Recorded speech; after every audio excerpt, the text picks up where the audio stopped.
The Legend of the White Snake is one of the most classic Chinese fairy tales. Read about how a snake spirit falls in love with a human.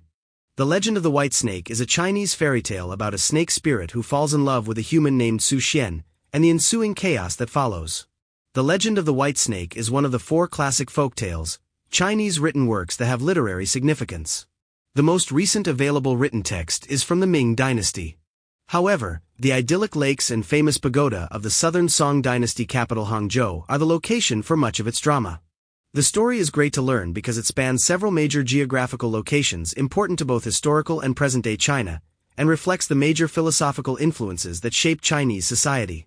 The fact that the story is rooted in many different aspects of Chinese culture may be down to it having originated from folklore and then altered many times over the course of hundreds of years.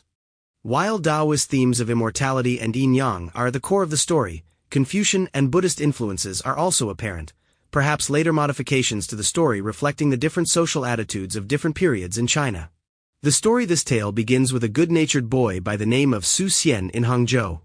One day he purchases some tang yuan from a peddler near the West Lake, not knowing they are actually immortality pills in disguise.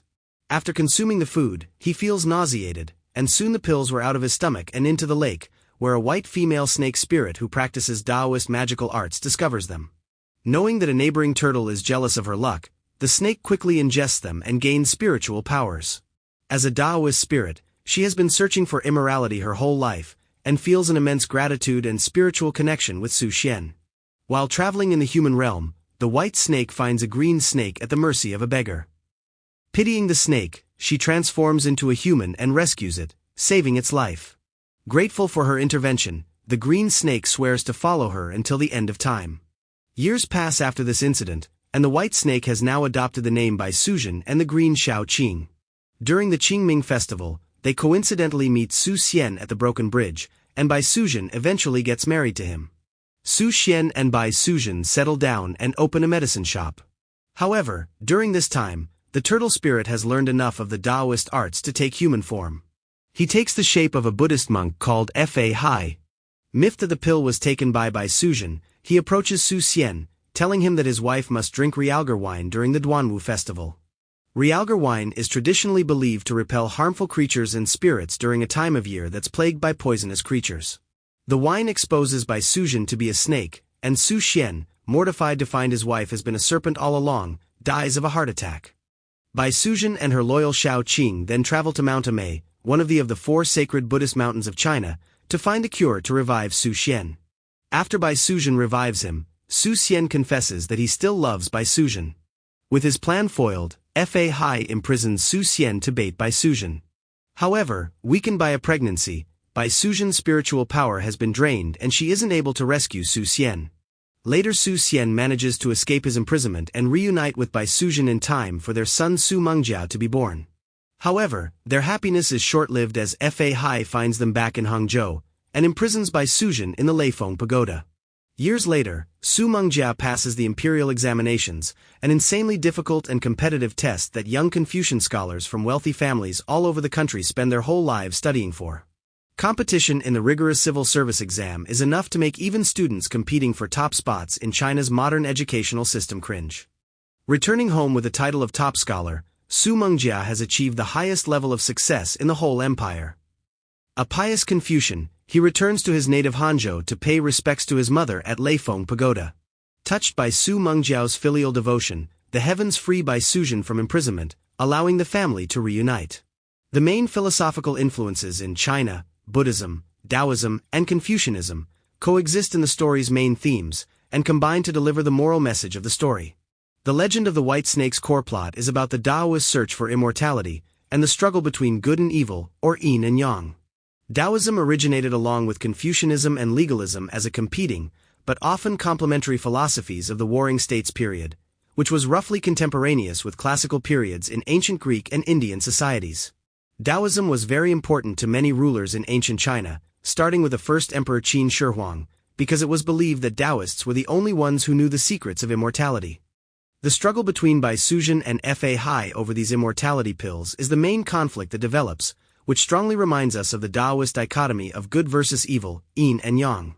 In earlier versions of the tale, Bai Suzhen was probably construed to resemble yin, or the feminine and evil, since she disrupts the normal balance of life by becoming a human and seducing a morally upright man. An antagonist with unnatural powers, and her monstrous tirades drown many innocents as she attempts to rescue her husband. Bai Suzhen is first exorcised during the Duanwu festival, a traditional holiday reserved for ridding oneself of evil spirits. Although she is not undone, she later gets what she deserves when she is imprisoned in a famous temple, and the natural balance of order is restored. Taoism's essential tenet is to go along with the natural flow of the world, and respect the harmony in the balance of life's opposing forces.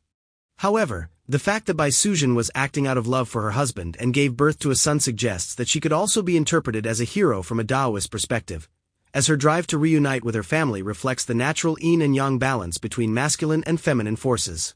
With this perspective in mind, we can see how the story evolved into more romantic versions that sympathized with that of the White Snake Lady. Later versions have evidently modified the original narrative, clearly demonstrating the influence of Buddhism and Confucianism. In the most recent Ming Dynasty text, Bai Suzhen saves her husband by traveling to the Buddhist sacred site, Mount Amei, and procuring a magical root. In this plot twist, we see how Buddhism and Taoism intertwined, as immortality medicines are a Taoist tradition, although Bai Suzhen has to go to a sacred Buddhist mountain to find them. Magical medicines are a persistent theme throughout the tale, and Bai Suzhen and Su Xian open up a medicine shop when they settle down for the first time together. In ancient China, Taoist scholars strongly influenced the development of Chinese medicine with discoveries likely made while searching for the elixir of immortality. Although Bai Suzhen is eventually defeated by the turtle-turned monk Fa Hai, she is eventually saved by her morally upright, Confucian scholar son, who returns to restore order and balance to the chaotic story. By the time the Ming Dynasty version had been written, the influence of the Confucian civil service exam on Chinese society was significant, which is clearly apparent in the story. Not only did the civil service exam force the elite to memorize the Confucian classics in order to secure their social status, but it also accustomed society as a whole to think of government officials as benevolent Confucian patriarchs. Bai Suzhen's son Su Mengjiao embodies a Confucian scholar when his act of filial piety saves the day after all the chaos and turmoil of the earlier conflict in the story, giving us a happy ending.